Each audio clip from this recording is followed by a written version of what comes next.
एक रात सारा अपने 12 साल के बेटे एंडी के साथ उसके फ्रेंड के बर्थडे डिनर से अपने घर वापस लौट रही थी, जब अचानक ही रास्ते में बहुत जोर से बारिश शुरू हो गई। देखते ही देखते वो बारिश एक तूफान में बदल गई और इस वजह से सारा के घर जाने के रास्ते में एक बहुत बड़ा पेड़ टूटकर गिर गया था। सारा अपने बेटे एंडी के साथ उस एरिया में नई नई शिफ्ट हुई थी, इसलिए उसे घर जाने का कोई दूसरा रास्ता नहीं पता था। तभी सारा की नजर थोड़ी ही दूर एक बहुत बड़े से मैंशन पर पड़ी। उस मैंशन के अंदर लाइट्स जल रही थी, इसलिए सारा को लगा कि शायद उस मैंशन में कोई रहता होगा जो उसकी मदद कर सके। सारा अपने बेटे एंडी को लेकर उस मैंशन तक पहुंच गई।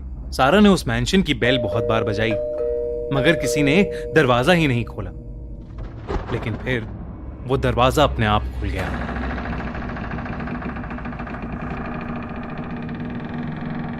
सारा को अजीब लगा, लेकिन फिर भी वो एंडी के साथ मैंशन के अंदर चली गई। उस मैंशन के हॉल में पहुंचकर सारा ने कई बार आवाज लगाई, हेलो, कोई है यहां पर? हेलो। मगर उसका जवाब देने वाला वहां कोई नहीं था। जब कोई जवाब नहीं आया तो सारा को लगा कि शायद वो मैंशन खाली होगा। वो मैंशन देखने में थोड़ा अजीब सा था, थोड़ा डरावना सा, लेकिन रात बहुत हो गई थी और दोनों बहुत थक गए थे। इसलिए सारा ने एंडी को ऊपर वाले बेडरूम में सुला दिया और खुद पानी लेने किचन की तरफ चली गई। वैसे तो एंडी बहुत थक गया था, मगर उस बेडरूम में लेटकर उसे नींद ही नहीं आ रही थी। उसे एक अजीब सी बेचैनी लग रही थी और तभी उसे उस कमरे में रखी कबर्ड के अंदर से कुछ आवाज आई। एंडी उठकर बैठ गया और ध्यान से उस आवाज को सुनने लगा। उस कबर्ड के अंदर से कोई एंडी को पुकार रहा था। एंडी। वहीं दूसरी तरफ सारा मैंशन के हॉल में पहुंची तो उसकी नजर वहां रखी एक पुरानी चेयर पर पड़ी।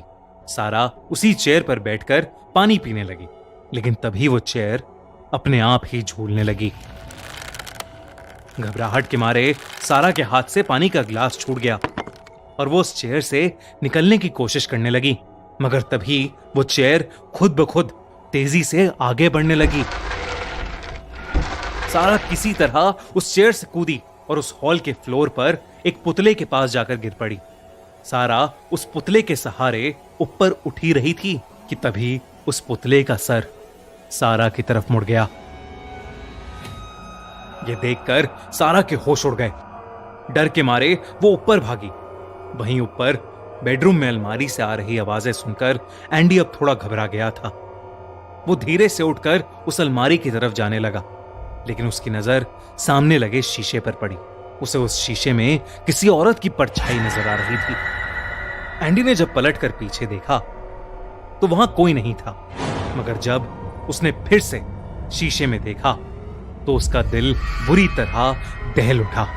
उस शीशे में उसे दो चमकती हुई नीली आंखें नजर आ रही थीं।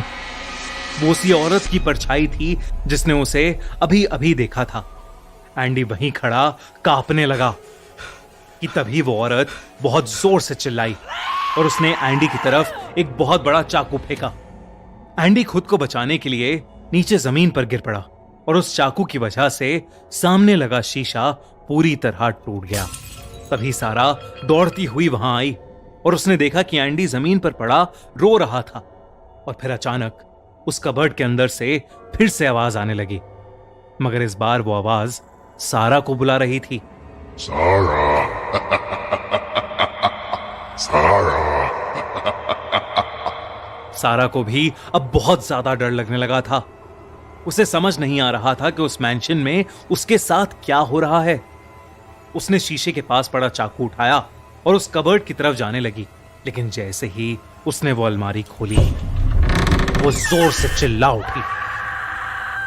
उस अलमारी के अंदर एक बहुत ही डरावना इंसान खड़ा था जिसका कोई चेहरा नहीं था और उसका सर उसके हाथ में एक बॉक्स में रखा था।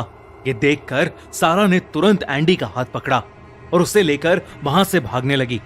वो दोनों कॉरिडोर में भाग रहे थे, कि अचानक वो कॉरिडोर 2 हिस्सों में बंट गया। एक हिस्से में सारा थी और एक हिस्से में उसका बेटा एंडी। एंडी जैसे ही अपनी मॉम की तरफ वापस बढ़ा, सारा जिस पर खड़ी थी वो कॉरिडोर पलट गया और वो नीचे गिर गई। एंडी को कुछ समझ नहीं आ रहा था। वो पूरी तरह सहम चुका था, लेकिन उसने हिम्मत की और वो नीचे जाने के लिए सीढ़ियों की तरफ बढ़ा। लेकिन जो सीढ़ियां अभी तक नॉर्मल लग रही थीं, वो खुद ब खुद अपना डायरेक्शन बदलने लगी। सीढ़ियों के नीचे वाला हिस्सा ऊपर उठने लगा और एंडी स्लिप होता हुआ वापस उसी कॉरिडोर की तरफ गिर गया। अब एंडी के पीछे वही भयानक आदमी खड़ा था, जिसकी पूरी बॉडी हड्डियों की बनी हुई थी। लेकिन इस बार उस हेडबॉक्स से निकलकर उसका भयानक चेहरा उसकी गर्दन पर आ गया था। वो एंडी को देखकर जोर जोर से हंस रहा था और लंगड़ाते हुए उसी के पास आ रहा था। देखते ही देखते उस मैंशन की सारी लाइट्स फ्लिकर करने लगीं और उस हॉल में ढेर सारी शैतानी आत्माएं जमीन के अंदर से निकलने लगीं और वो सभी उड़ती हुई एंडी की तरफ बढ़ने लगीं। उन आत्माओं ने एंडी को पूरी तरह से घेर लिया था और उसके बाद बस उसकी चीखें सुनाई दी। उस मैंशन ने सारा और एंडी दोनों की ही जान ले ली थी। अब शायद उन सभी बाकी स्पिरिट्स के साथ सारा और एंडी की स्पिरिट्स भी हमेशा हमेशा के लिए उस मैंशन में कैद हो गई थीं।